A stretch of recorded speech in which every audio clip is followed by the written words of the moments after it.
Assalamualaikum warahmatullahi wabarakatuh. Jumpa lagi di channel Bang Ipung. Semoga kita semua dalam keadaan sehat walafiat serta dimudahkan rezekinya. Dan tentunya kita selalu tetap bersemangat dalam menjalankan kehidupan sehari-hari, terutama dalam mencerdaskan kehidupan bangsa. Nah, pada kesempatan kali ini kita akan membahas tentang prediksi soal pretest PPG guru kelas SD. Dan soal kali ini masih di part 1. Kita belajar bersama. Harapan kami semoga teman-teman yang belajar di sini bisa lolos tes seleksi akademik PPG 2022. Namun saya perlu ingatkan bagi teman-teman yang baru menemukan channel ini, mohon dukungannya dengan subscribe dan tekan tombol loncengnya agar tidak ketinggalan informasi dan tutorial menarik lainnya, serta like, komen, dan share agar bermanfaat bagi orang lain. Nah, kita mulai pada soal nomor 1.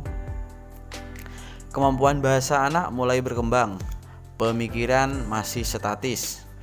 Ini anak mulai berkembang, pemikiran masih statis, belum dapat berpikir abstrak, dan kemampuan persepsi waktu dan ruang masih terbatas. Merupakan perkembangan anak pada tahap A, tahap sensori motorik, B, tahap praoperasional, C, tahap operasional konkret, D, ini sama, tahap operasional konkret.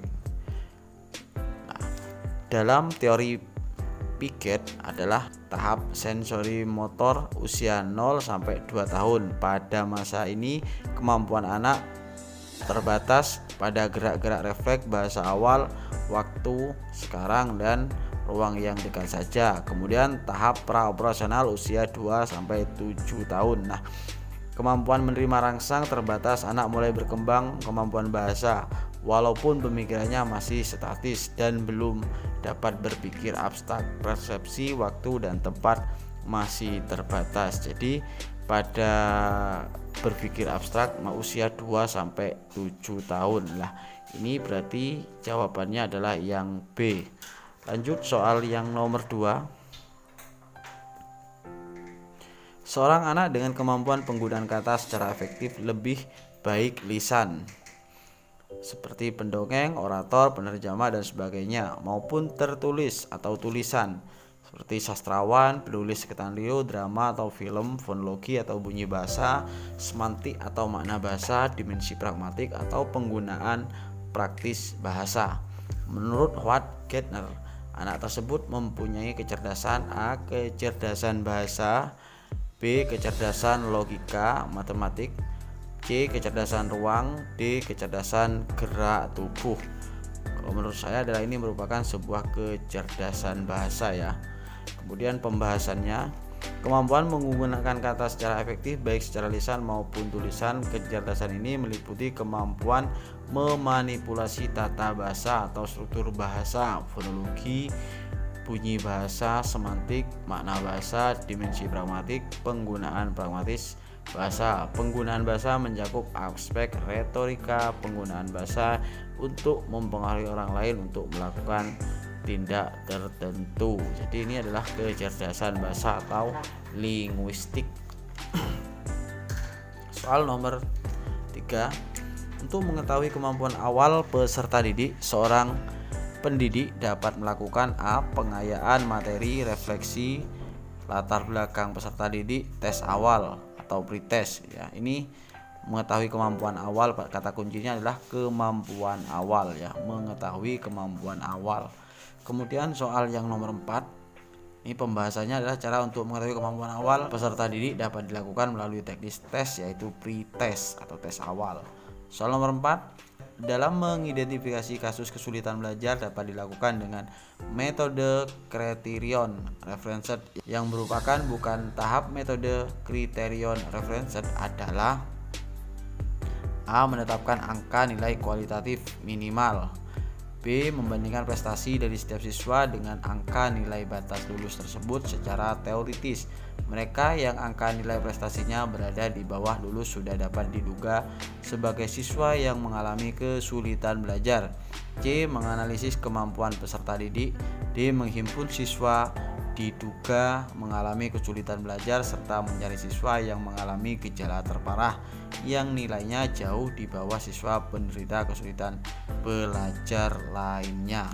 Kalau menurut saya ini adalah bukan merupakan teori criterion reference adalah menganalisis kemampuan peserta didik. Ini pembahasannya adalah ini satu, teori kriterion adalah menetapkan nilai, ini ada ya, ini ada. Kemudian membandingkan prestasi, ini juga ada. Kemudian menghimpun siswa, ini juga ada. Kemudian membuat ranking atau tingkatan guna mempermudah dalam memberi prioritas layanan psikologis. Jadi benar ya, yang tidak ada, yang bukan adalah yang C.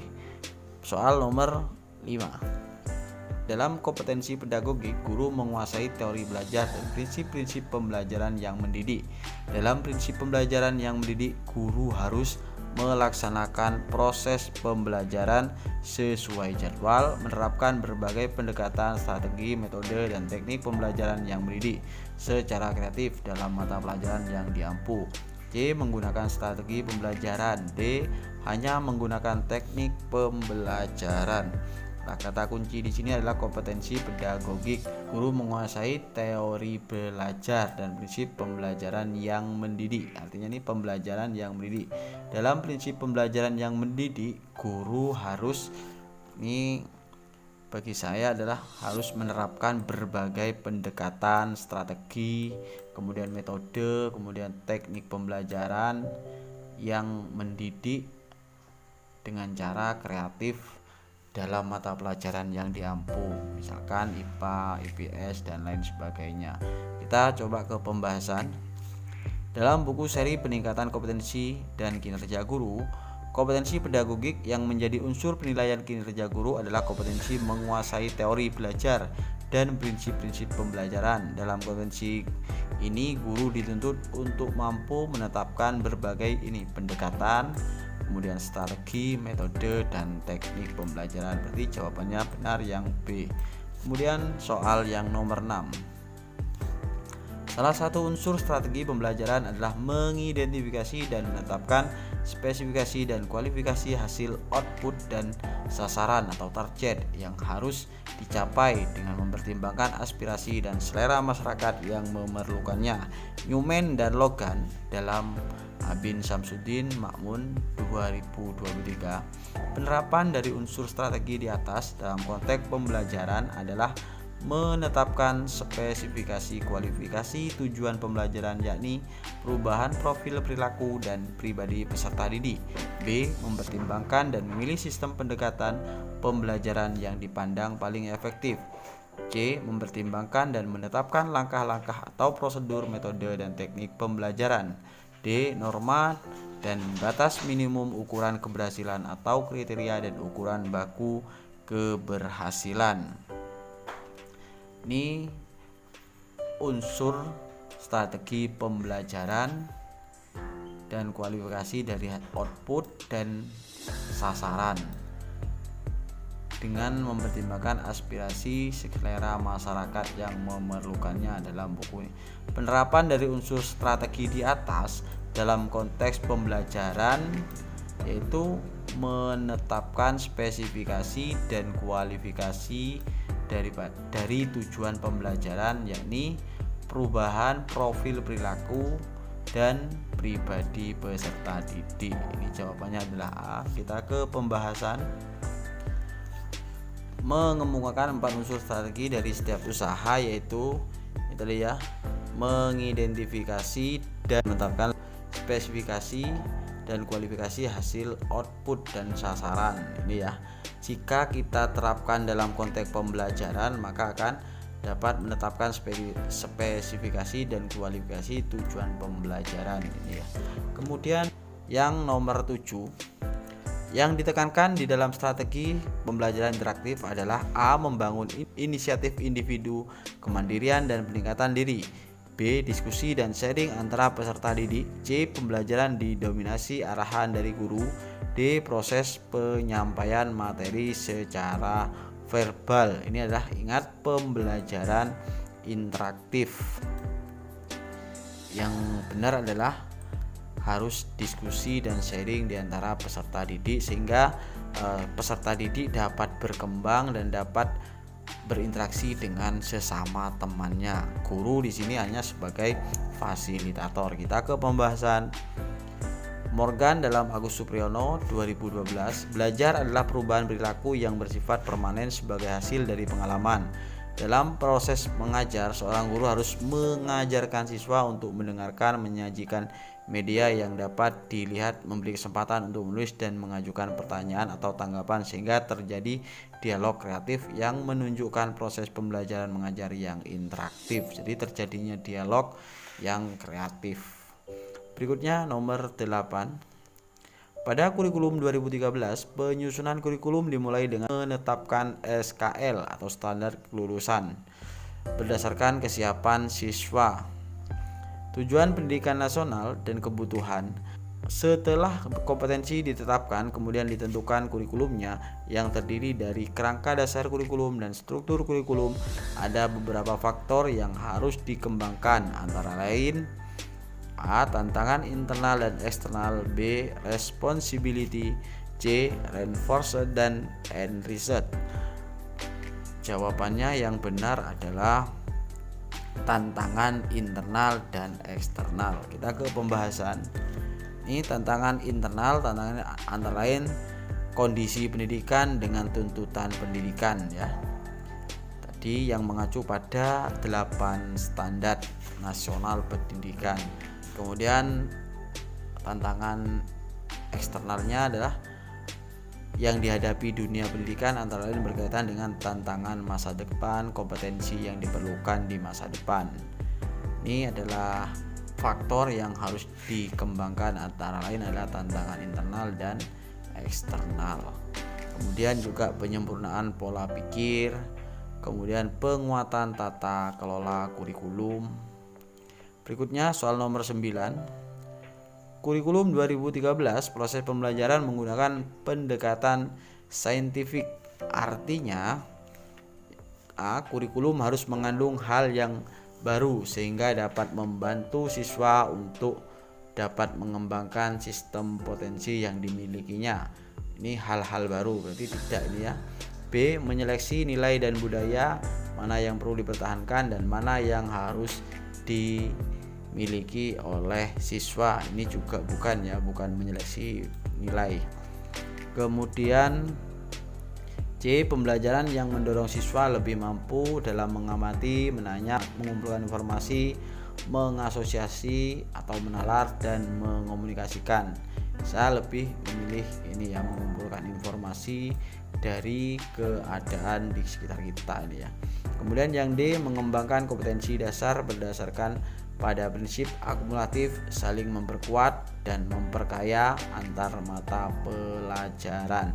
Saya pilih jawabannya adalah yang C. Kita ke pembahasan.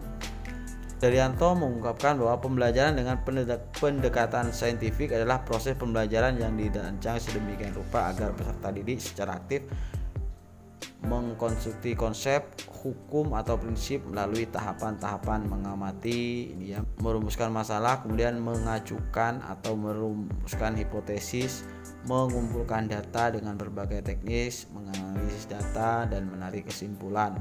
Ini merupakan konsep dari pembelajaran saintifik. Berarti jawabannya benar yang C. Kemudian yang nomor 10. Pengembangan kurikulum dilakukan dengan melibatkan pemangku kepentingan atau stakeholder untuk menjamin relevansi pendidikan dengan kebutuhan hidup, termasuk di dalamnya kehidupan kemasyarakatan, dunia usaha atau industri dan dunia kerja. Jadi kata kuncinya adalah melibatkan pemangku kepentingan atau stakeholder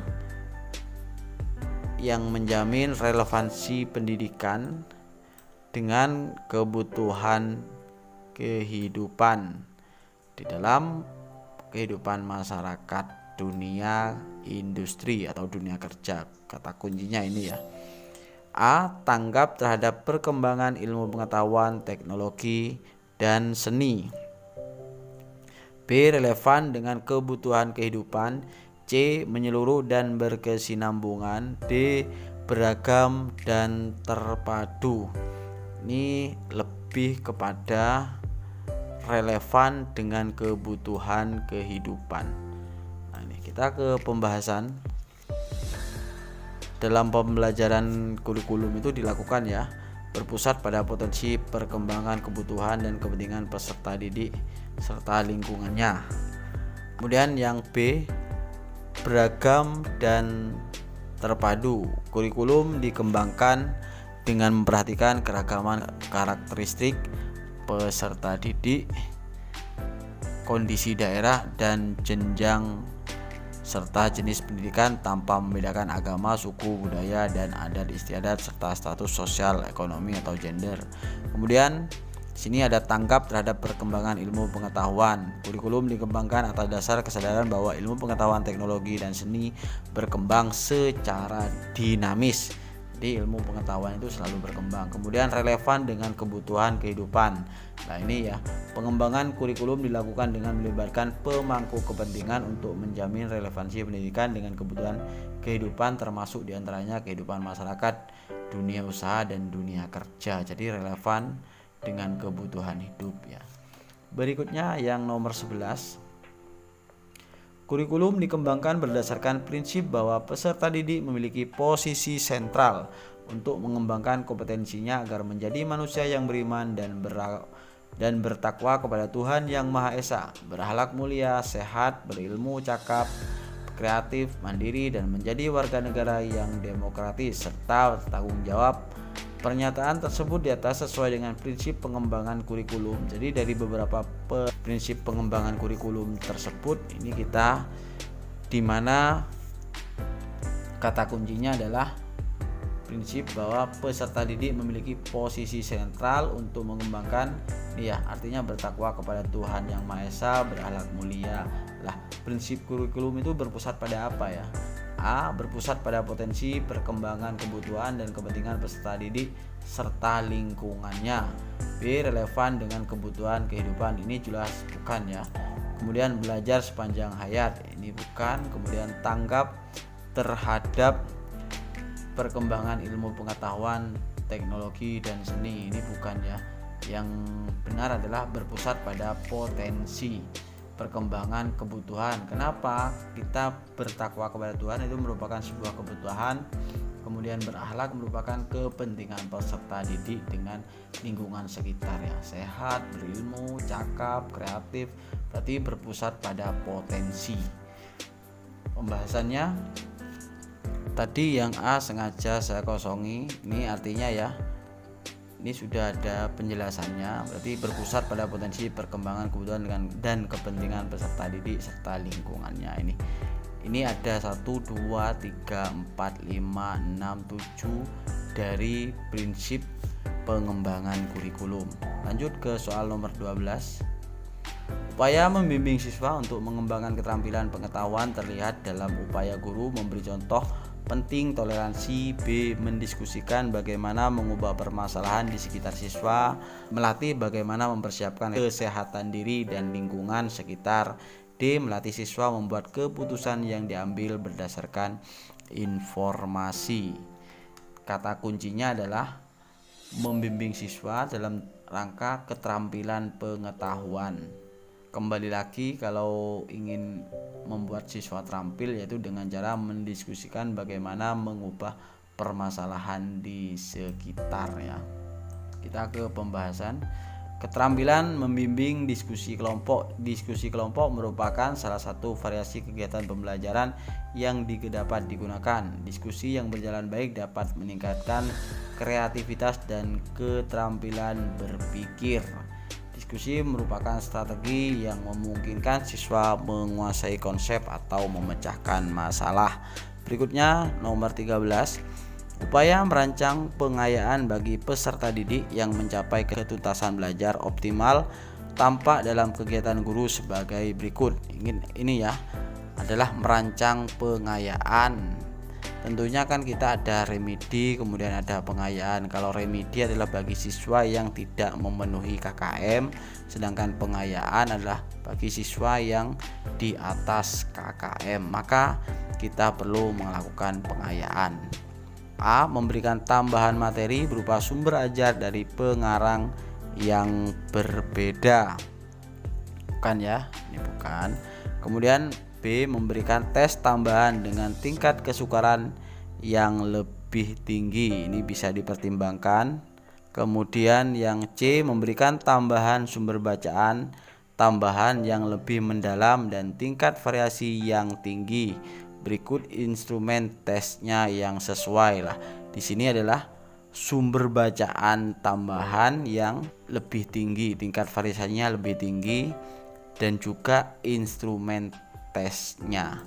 Ini instrumen tesnya bisa berupa bentuk soal. Kalau yang atas hanya memberikan tes tambahan saja ya dengan tingkat kesukaran. Kalau yang C berarti dengan sumber materinya yang lebih tinggi dari pembelajaran yang semestinya dan instrumen tesnya. Saya pilih yang C. Kemudian yang D memberikan tambahan materi berupa sumber ajar dari penerbit yang berbeda. Sama saja ini ya, hanya memberi materi yang sama tapi buku yang berbeda. Pembahasannya, pengertian pengayaan berarti penyediaan suatu program belajar bagi peserta didik yang telah mencapai tingkatan penguasaan dalam belajar sesuai dengan kriteria keberhasilan yang telah ditetapkan. Fokus dari program pengayaan adalah pendalaman dan perluasan dari kompetensi yang dipelajari peserta didik ya. Kemudian yang nomor 14, yang dimaksud dengan penilaian adalah pengumpulan dan pengolahan informasi untuk mengukur pencapaian hasil belajar peserta didik. Nah, ini ya sudah masuk yang ini. Tidak perlu kita bacakan yang B, yang C dan D ya, karena sudah. Penilaian merupakan pengumpulan dan pengolahan informasi untuk mengukur pencapaian hasil belajar peserta didik ya. Karena kita sering ya ada penilaian kemudian skor yang memiliki arti yang berbeda. Pembahasannya, menurut Permendikbud nomor 23 tahun 2016, penilaian adalah proses pengumpulan dan pengolahan informasi untuk mengukur pencapaian hasil belajar peserta didik. Kegiatan penilaian memerlukan instrumen. Instrumennya macam-macam ya, ada berupa tes, post tes, kemudian portofolio dan lain sebagainya. Kita lanjut ke soal 15. Bentuk penilaian yang menghendaki peserta didik menampilkan sikap menggunakan pengetahuan yang diperoleh dalam pembelajaran dalam melaksanakan tugas disebut penilaian autentik ya, secara keseluruhan. Pretest tadi sudah, yaitu yang dilakukan di awal. Kemudian post test adalah evaluasi di akhir. Kemudian ketiga adalah penilaian autentik. Inilah penilaian autentik, istilah yang diciptakan untuk menjelaskan berbagai metode penilaian alternatif yang memungkinkan siswa dapat mendemonstrasikan kemampuannya dalam menyelesaikan tugas dan menyelesaikan masalah. Jadi jawabannya adalah yang C. Berikutnya 16. Pendidik melakukan penilaian kompetensi sikap melalui observasi, penilaian diri, penilaian teman sejawat atau peer evaluation oleh peserta didik. Adapun instrumen yang digunakan dalam penilaian tersebut adalah A. Skala penilaian, B. Rubrik, C. Jurnal, D. Soal tes. Itu skala penilaian atau rating score. Penilaian diri merupakan teknik penilaian dengan cara meminta peserta didik untuk mengemukakan kelebihan dan kekurangan dirinya dalam konteks pencapaian kompetensi. Instrumen yang digunakan berupa lembar penilaian diri menggunakan daftar cek atau skala penilaian ya. Kemudian 17. Lingkup penilaian hasil belajar mencakup beberapa kompetensi, yaitu kompetensi spiritual, kompetensi sikap, kompetensi inti, kompetensi dasar, kompetensi sikap spiritual, kompetensi sikap sosial, kompetensi pengetahuan, kompetensi keterampilan, D. kompetensi sikap sosial. Ingat, lingkup penilaian hasil belajar yang mencakup kompetensi, beberapa kompetensi. Saya memilih beberapa kompetensi, yaitu spiritual, sikap sosial, kemudian pengetahuan, kemudian keterampilan. Artinya ini dalam K13 itu kan ada ini ya. Ini K1, kemudian ini KI1, kemudian sikap adalah KI2, kemudian ini kognitif pengetahuan adalah KI3, kemudian keterampilan adalah KI4. Artinya ini sikap, ini afektif, kemudian pengetahuan ini adalah bentuk kognitif, kemudian keterampilannya adalah bentuk psikomotor ya. Saya jawab yang C ya. Pembahasannya sama saya pikir. Nah, lingkup penilaian. Kemudian soal nomor 18, aspek yang dinilai dalam pembelajaran matematika sebagai berikut: kecuali pemahaman konsep, menggunakan grafik, melakukan prosedur, D. pemecahan masalah dan sikap. Kecuali ya, aspek yang dinilai dalam pembelajaran matematika, kecuali ini ya. Kecuali pemahaman konsep, prosedur, komunikasi, penalaran, dan pemecahan masalah. Aspek penilaian pada matematika meliputi aspek pemecahan konsep, ini ada. Kemudian aspek penalaran, ini tidak ada. Kemudian pemecahan masalah, ini ada. Tinggal B dan C ya. Grafik dan melakukan prosedur. Saya memilih yang grafik karena yang prosedur ini ada. Nah, berikutnya soal nomor 19. Konsep menyodorkan berbagai situasi kepada siswa dan mendorong siswa untuk menyelidiki, mencari jawabannya adalah konsep dan strategi. A. Discovery learning, B. Inductive learning, C. Inquiry learning, D. Cooperative learning. Jadi menyelidiki dan mencari jawaban adalah inquiry learning. Kita buktikan dari masing-masing. Discovery itu apa, induktif itu apa, kooperatif itu apa ya.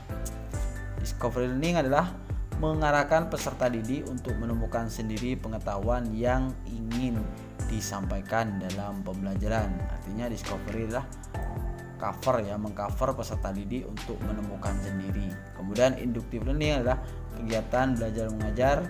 Guru hanya memfasilitasi siswa untuk menemukan suatu kesimpulan. Kemudian inquiry learning adalah memfasilitasi peserta didik untuk mengajukan pertanyaan, mendorong artinya ya, melakukan penyelidikan atau pencarian, eksperimen hingga penelitian secara mandiri. Tujuannya adalah untuk tadi yang mencari jawabannya. Kemudian cooperative learning adalah suatu strategi pembelajaran yang menekankan pada sikap atau perilaku bersama dalam bekerja atau membantu di antara sesama dalam struktur kerjasama yang teratur dalam kelompok yang terdiri minimal 2 orang atau lebih. Jadi pembelajaran yang mendorong siswa untuk menyelidiki, mencari jawaban itu adalah inquiry learning. Soal nomor 20. Guru membentuk kelompok-kelompok belajar dan memberikan tugas kepada setiap kelompok. Setiap anggota dari suatu kelompok memberikan tugas dan fungsi tertentu, sehingga jika salah satu tidak menjalankan tugasnya, maka pekerjaan kelompok tersebut tidak dapat diselesaikan. Karakteristik dari strategi pembelajaran tersebut adalah A. Tugas kelompok, C. Diskusi kelompok, C. Pengajaran langsung, B. Belajar kooperatif. Jawabannya adalah belajar kooperatif. Karena kalau tidak kooperatif diantaranya salah satu kelompok, maka pembelajaran tersebut tidak dapat diselesaikan. 21. Teknologi informasi dan komunikasi dalam pembelajaran memiliki 3 fungsi utama yang digunakan dalam kegiatan pembelajaran kecuali ya. Ini TIK memiliki 3 fungsi utama kecuali A. Teknologi sebagai alat bantu bagi siswa yang dalam pembelajaran. Ini betul ya. Ini betul. Kemudian teknologi sebagai ilmu pengetahuan. Ini benar. Kemudian teknologi sebagai bahan dan alat bantu pembelajaran. Ini juga benar. Kemudian teknologi sebagai alat pengembangan produk. Ini salah ya. Berarti jawabannya adalah yang D, ini kecuali. Sebagai alat atau tool ya. Ini yang A ini adalah tool, kemudian ini scan, dan ini sebagai literasi, bahan ya. Kemudian soal 22, Bu Ani mengajak siswa kelas 5 ke ladang jagung milik petani untuk mengamati tanaman jagung yang siap dipanen muda. Selanjutnya Ibu Ani memeriksa laporan hasil observasi siswa. Dari hasil klasifikasi kecenderungan gaya belajar siswa diperoleh peringkat hasil belajar peringkat terbaik dari pembelajaran berupa observasi di luar kelas, menunjukkan siswa memiliki kecenderungan gaya belajar berhasil baik melalui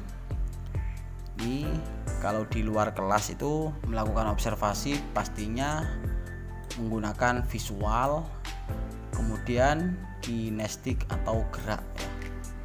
Jadi saya jawab yang B.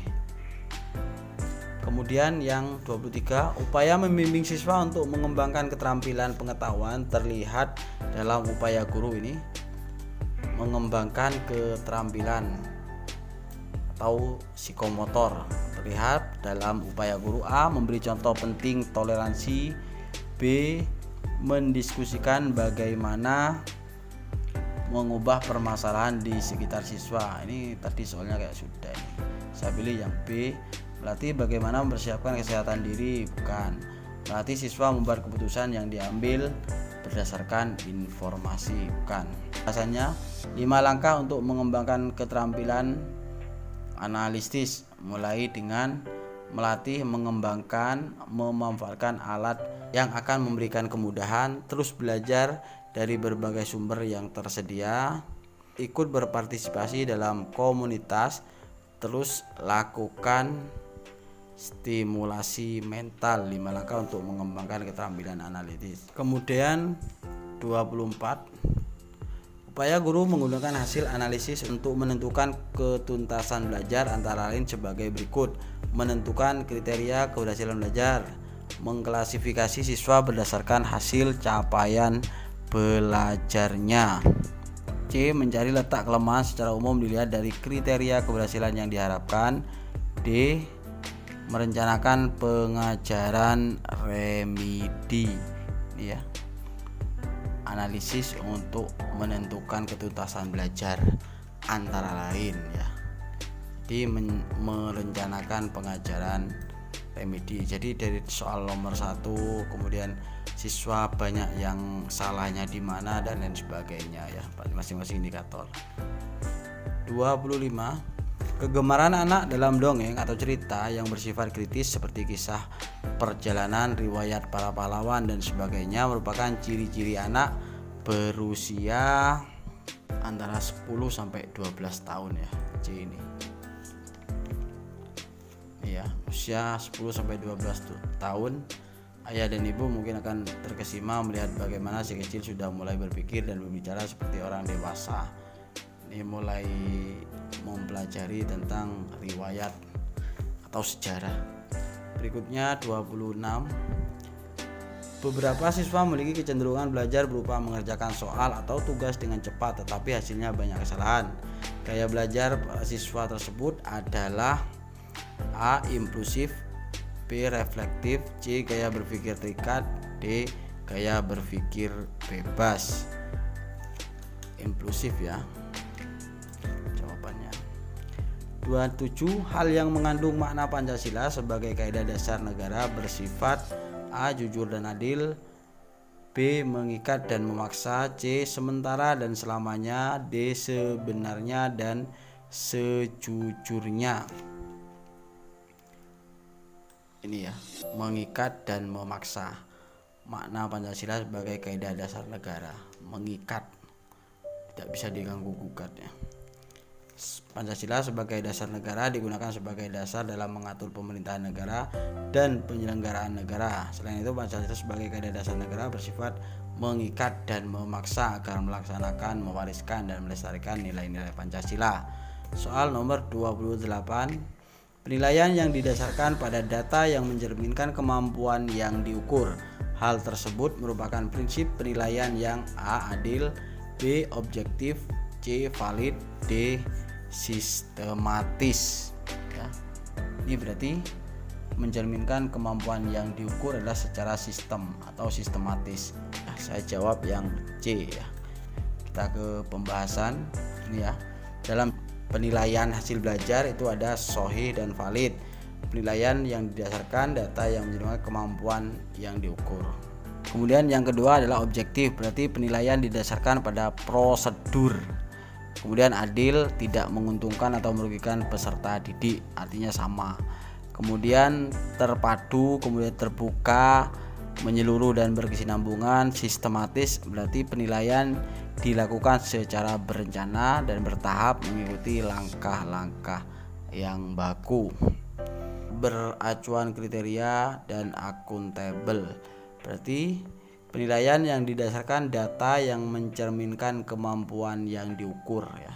Berikutnya, jika roda pertama berputar 3 kali dan roda kedua berputar 9 kali, berapa kalikah roda kedua akan berputar jika roda pertama berputar 10 kali? Ini caranya adalah